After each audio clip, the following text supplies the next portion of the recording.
All right, today we're diving into the words of a poet and philosopher whose ideas about life, love, and even suffering, well, they feel just as powerful today as they did 100 years ago. We're talking about the one and only Khalil Gibran. And look, it's a totally fair question. With everything going on in our world, what can a poet from a century ago really teach us? Well, as we're about to find out, Gibran's wisdom isn't just timeless. It hits right at the core of what we're all dealing with today. So let's start with who this man actually was. So first, a quick look at the man himself. Khalil Gibran was a Lebanese-American writer, an artist, and a philosopher. And what made him so special was this incredible knack he had for taking these huge, complex parts of being human, love, pain, work, freedom, and boiling them down into these simple yet super powerful words that just speak right to your soul. Okay, so we're going to start with one of the toughest subjects out there, suffering. We live in a world that pretty much tells us to avoid pain at all costs. But Gibran, he had a completely different take. For him, hardship wasn't the end of the road. It was this powerful, transformative force, something we actually need to go through. I mean, just listen to that metaphor. It's not about being destroyed, right? It's about a breakthrough. The pain is literally what lets something new come out. It's the cracking of this shell that's been holding our understanding back. And the key thing here is that this discomfort, it has a purpose.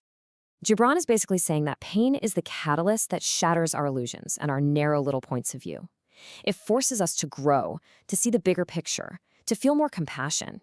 And in that way, believe it or not, our pain can actually become our guide.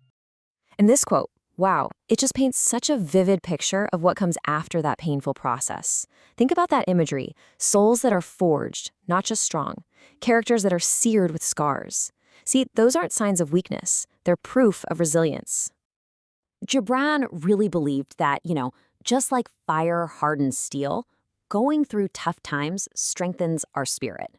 Think about it. People who have really been through it, they often come out the other side with so much more empathy, a deeper connection to everyone else.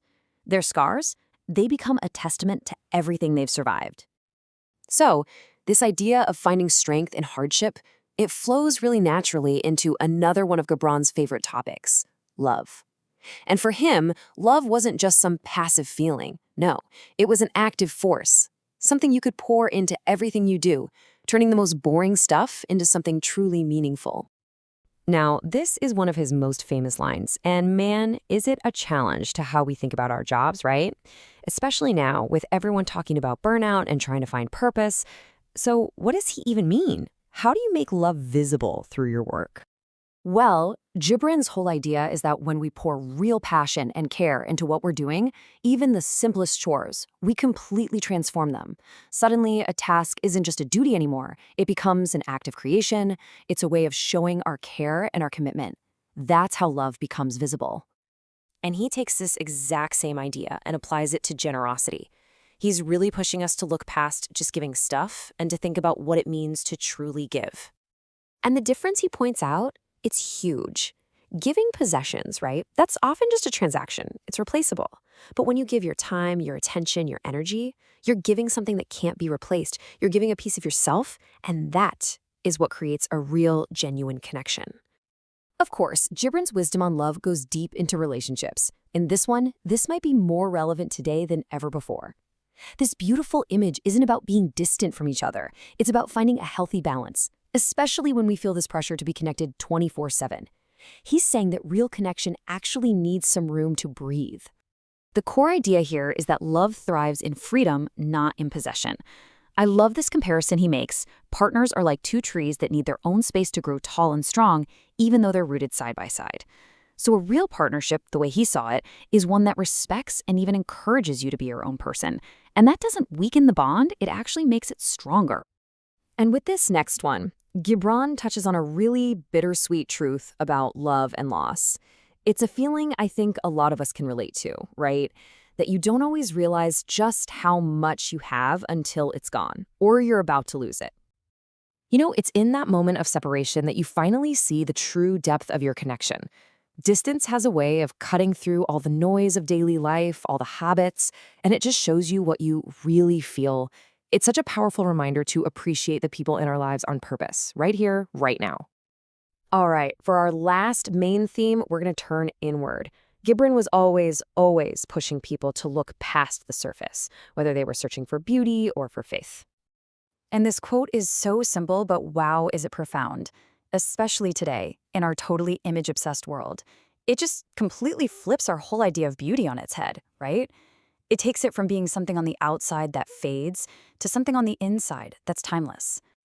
Basically, Gibran is just tossing out all those shallow physical definitions. For him, real beauty is found in things like kindness, compassion, integrity. Looks fade, but that light that comes from a loving heart, that inner glow, that's forever. And you know what? He had a very similar take when it came to faith. It wasn't about following strict rules or needing some kind of external proof. For him, it was something way more personal, way more intuitive. See, for Gibran, faith isn't about being blind. It's a deep, personal conviction.